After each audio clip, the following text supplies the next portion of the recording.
দেখো গাইস, ফোনটা কিন্তু ভাঙেনি, কিন্তু আমি তো ওকে বলবো ফোনটা তোর ভেঙে গেছে। তো দেখা যাক ওর অবস্থাটা কিরকম হয় আর কি ব্যবহারটা না খারাপ করতে পারি আমার সাথে। কেন?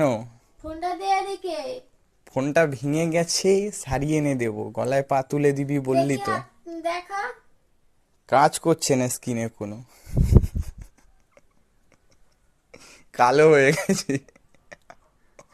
ফোনটাকে করতে দিয়েছিস সর। এই দে,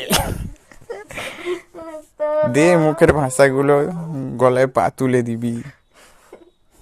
স্যার, এক্ষুনি ভেঙেই যাচ্ছিল। গলায় পা তুলে দিবি। ফোনটা দেখে কি এরম করলি যে ক্যামেরাটা চালু আছে বলে? নে তোর ঝাটের ফোনটা খেলে, পাগলি চু।